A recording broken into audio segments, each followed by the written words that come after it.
Bom, olá pessoal, sejam todos muito bem-vindos a mais um vídeo aqui do canal. Bom, antes de tudo eu quero dizer que Jesus é bom, Jesus está voltando e hoje é um bom dia, o dia que Jesus escolheu para nos abençoar. Bom, eu não sou pastor, não sou profeta ou qualquer coisa do tipo. Eu apenas sou um cara que conheci Jesus há algum tempo atrás, alguns bons anos atrás, e eu amo meditar na palavra de Deus. E eu decidi trazer este texto para a gente poder dar uma olhada, que está lá no livro de Mateus, capítulo de número 25, a parábola das 10 virgens. É uma passagem muito conhecida, a grande maioria das pessoas já ouviu falar dela. É um sermão muito profético e muito bonito, e na minha opinião, é uma passagem bíblica que ela está absolutamente e completamente sendo vivenciada nos dias de hoje. Nós estamos vivendo essa parábola e eu vou explicar para você por quê e o meu ponto de vista, tá?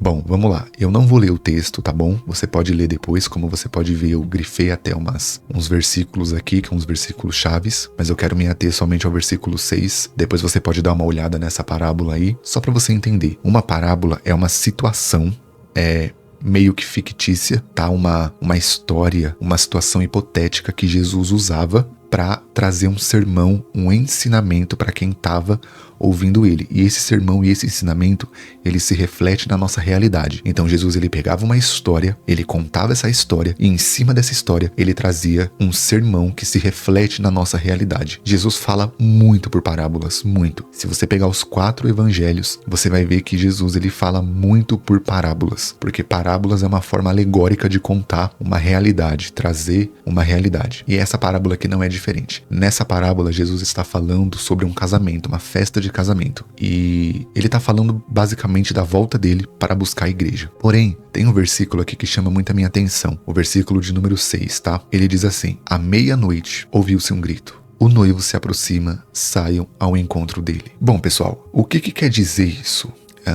A gente não pode ficar marcando datas para a volta de Jesus porque a gente não tem essa liberdade, essa permissão e a gente não tem a certeza disso. Nós não sabemos. Nós não sabemos quando exatamente Jesus vai voltar. Mas nós podemos discernir os tempos, nós podemos discernir as estações e conseguir encontrar uma resposta de saber quando está se aproximando.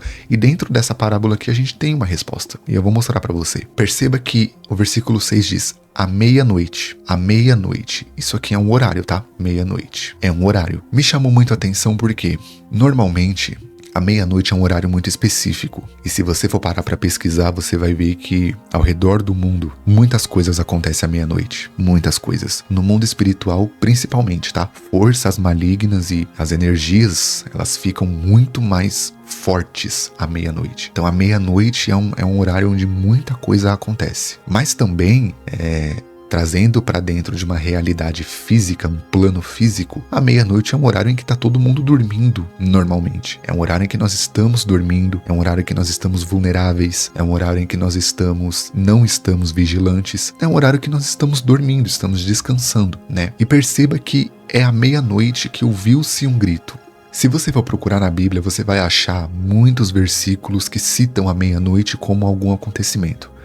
Por exemplo, a gente tem aqui no livro de Êxodo, aqui, capítulo 12, no versículo 29. Você vai ver aqui, ó. À meia-noite, o Senhor matou todos os primogênitos do Egito. Foi durante a meia-noite. E aí, se você for pesquisar, você vai ver muitos outros versículos que citam a meia-noite. Mas eu quero dizer para você que aqui, ouviu-se esse grito, o noivo se aproxima, saiam ao encontro dele, por quê?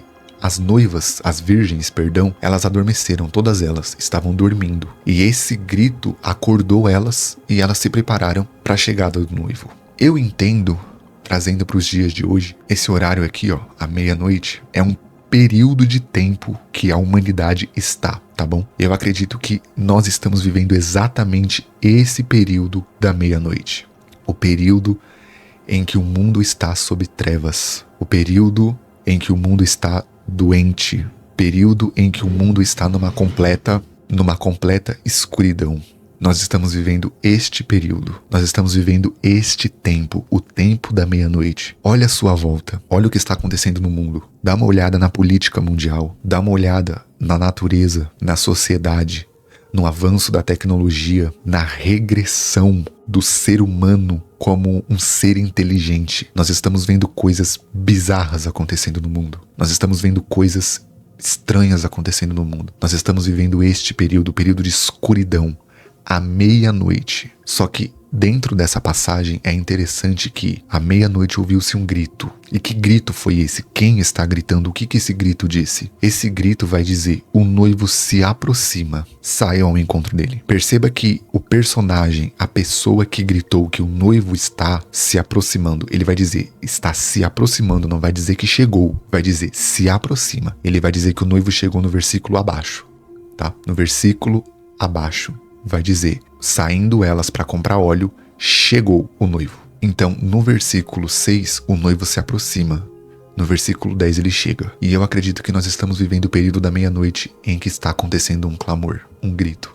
E quem é esse que está gritando? Esse é o Espírito de Deus. É o amigo do noivo. É ele quem está clamando que o noivo se aproxima. É ele quem está dizendo. Entenda esse grito aqui como um grito de urgência, um grito de despertar. Não entenda isso daqui como um grito de desespero, tá? Deus, ele jamais se desespera, porque o desespero é consequência de perca de controle. Quem perde o controle se desespera, quem não sabe o que fazer se desespera, quem está encurralado se desespera. Isso jamais vai acontecer com Deus, porque Deus nunca perde o controle. Muito pelo contrário, ele está no controle de absolutamente tudo. Nós perdemos o controle, porque nós somos seres humanos, nós somos homens, mulheres, pecadores. Nós perdemos o controle e nos desesperamos. Deus não. Então não entenda esse grito como um grito de desespero, de quem não sabe o que fazer. Não. É um grito de urgência, é um alarme, é um grito alarmante, é um grito de despertar. E nós estamos vendo isso acontecer nos dias de hoje. Ao mesmo tempo que as trevas, à meia-noite, encobrem o mundo, o Espírito está dizendo: o noivo se aproxima. Olha como isso é incrível.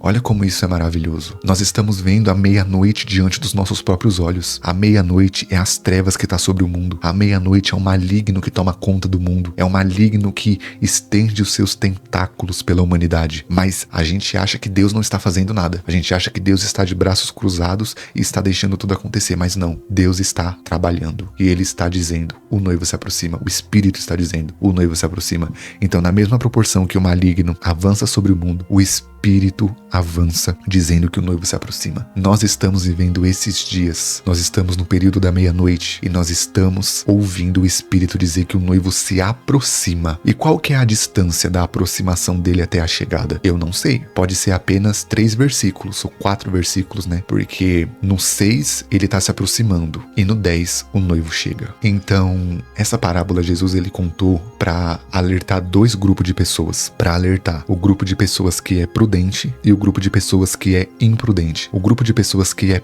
prudente e tem azeite reservado, Jesus alerta dizendo: o tempo da escuridão se aproxima no mundo. E você vai ver esse tempo de escuridão, porque você está ciente do que está acontecendo. Mas você tem azeite e não cesse, não pare de buscar. E ele vai alertar o grupo das imprudentes, das loucas que não tem azeite. Ele vai dizer: você ainda tem tempo, vai buscar o teu azeite, vai se preparar, se arrependa dos teus pecados, se arrependa das suas más obras, se arrependa, se entregue a Jesus de corpo, alma e espírito, porque o Espírito está clamando, o Espírito está avisando, ele está saindo e ele está dizendo. Gente, se você parar para olhar ao redor do mundo, você vai ver uma quantidade massiva de pessoas que estão despertando para a volta de Jesus. Muita gente, muita gente, muita gente. Por isso que eu falo, na mesma proporção e à meia-noite que as trevas tomam conta do mundo, o Espírito de Deus está alertando a igreja e muitos estão dando ouvidos e muitos não estão também. Então nós estamos vendo essas forças trabalhando. Nós estamos vivendo esse período, um período de trevas, um período de escuridão, um período de incertezas, um período até de desesperança. Nós estamos vivendo esses dias, mas o Espírito de Deus está avisando, ele está se aproximando. Se você tem azeite, busque mais. Se você não tem, corra atrás e vai buscar o seu. Vai buscar o seu seu, porque senão você vai ficar e você não vai entrar para as bodas do Cordeiro. Isso é muito sério. Isso é muito, muito, muito sério. A gente precisa levar com seriedade as coisas de Deus, porque a gente sabe que Deus, ele é amor, mas ele é justiça. E ele vai responder isso aqui no versículo 12. Ele, porém, respondeu. Respondeu para quem? Respondeu para as virgens loucas, que saiu para comprar azeite, o noivo chegou, levou as prudentes e deixou as virgens loucas. É para essas que ele vai responder. E ele vai dizer: em verdade lhes digo, eu não te conheço. Não queira ser essa pessoa. Não queira ser esse grupo de pessoas. O grupo de pessoas que acha que serve a Deus, acha que vai ser salvo, acha que vai entrar para as bodas do Cordeiro, e quando chegar no grande dia vai ouvir da boca de Jesus essa seguinte palavra: em verdade te digo, eu não te conheço. Não queira ser esse grupo de pessoas. Seja a igreja verdadeira. Seja aquele que busca, aquele que ora, aquele que clama, aquele que tem um relacionamento com Deus, aquele que tem uma vida de verdade com Deus, aquele que tem intimidade com Deus. Azeite quer dizer verdade com Deus, quer dizer intimidade, quer dizer relacionamento. Cultive isso, tenha isso com Deus. Ser cristão é um estilo de vida, é uma nova vida, é se converter de verdade. Seja essa pessoa, porque assim você vai estar pronto quando ele chegar. Você vai ter azeite para manter a chama acesa e o teu caminho será iluminado. Eu espero que essa passagem bíblica tenha sido bem recebida no seu coração, e eu espero que você se atente ao que o Espírito está dizendo. Busque azeite, porque o Senhor está voltando. Deus te abençoe.